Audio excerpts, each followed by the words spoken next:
Today we go behind the taps at Veracious Brewing in Monroe, Connecticut, where owners Tess and Mark Sematulski regularly offer up almost 20 different beers on a regular basis.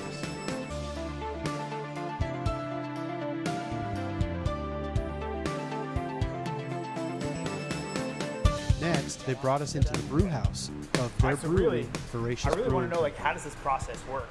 You know, like, how big is this place? How much beer can you brew?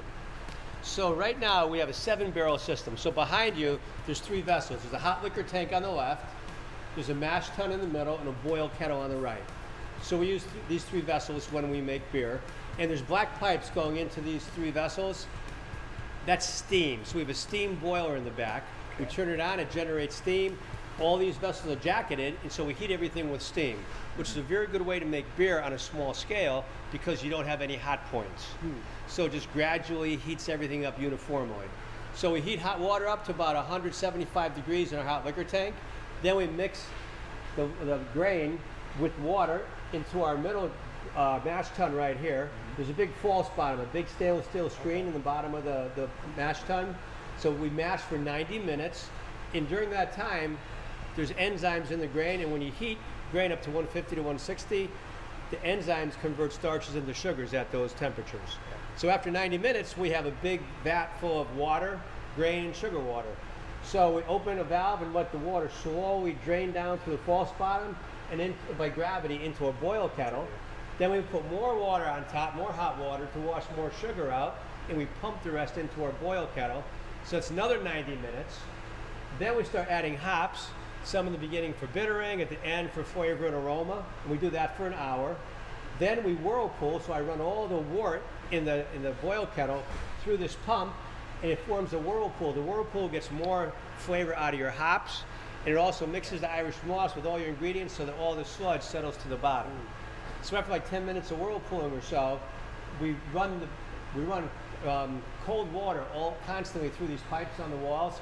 It's a glycol water mixture. It's like food grade antifreeze glycol. Okay. So it's 35% glycol, 65% water. It's always running through here at about 31 degrees.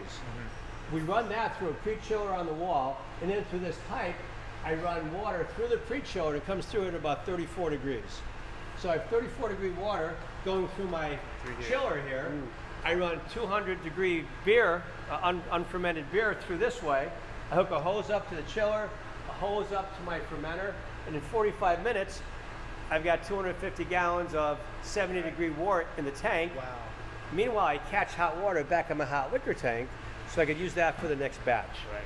Then through the porthole on the top, we throw in the yeast, put a blow-off tube on it, and in 10 days, we'll have a fermented beer.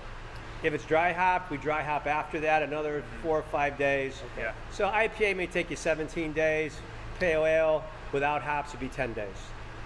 So that seems really efficient, right? So you reuse the heat. We at least reuse the heat on the water. Yeah. There's not too much else you can reuse, although we do take the grain afterwards and give it to local farmers. And they feed it to cows and chickens. Goats. Chickens, goats. Our chicken farmer says the grain is like chicken crack. The chickens love the wet grain. And then the yeast and the sludge we put in another bucket, and farmers take that for fertilizer. So we try to be green. We have local, and some of the local farmers who we give fertilizer to grow our hops. So that's great. full circle. And Yeah, we have it's full beehives on circle. our property too, so we get to use the honey. So we try to do things locally and environmentally. That's smart. Yeah, you That's try. really smart. And right now we have 12 10-barrel fermenters, so that's 310 gallons. And over here we have 2 20-barrel fermenters, that's 620 gallons. So these are, right now there's 2 empty ones just because we're cleaning them, but they're pretty much always full or always planned to be full the next week. Wow. So when you say 7-barrel system, that's what you can... 7 barrels is what the system was made for, It's but not- I always make a little more. I always make 8 to 10 barrels out of it. How many gallons are in a barrel? 31 gallons. Okay. And quite a lot. we just pretty much took our homebrew recipes and multiplied them up. And that's where you start. Yeah. The difference between this and home brewing is how you use your hops, how you dry hop. Right. You know, maybe you could whirlpool differently. There's a lot of things you could do a little differently here that you don't have the freedom to do at home. Yeah. Plus all the fermenters, they have a jacket on them too. So glycol will cool all the fermenters down so you could ferment at a perfect temperature all the time. I think that's always my downfall is temperature control. You need to be consistent. Like we could ferment a Pilsner at what? What do you do? I Ferment start at 50 and I'll slowly go up to 63. Most beers we ferment around 68, but you could lager a beer. I go down a couple degrees a day. There's a lot of control that it's nice. Our Belgians became much better here because Belgian yeast tend to take off and get too hot and give you a lot of off noses, off aromas. But here, ferment's perfect. Yeah, temperature controlled. Yeah, big difference. Yeah. And we try to keep it very clean, inside and outside. There's a lot of cleaning involved. Yeah. We clean the fermenters and sanitize them with 3 or 4 different methods before we put a beer in there. Right. Yeah, no, it is spotless. We try. Absolutely spotless. Well, Good. it makes me want to try some beer. Yeah. Me too. All right.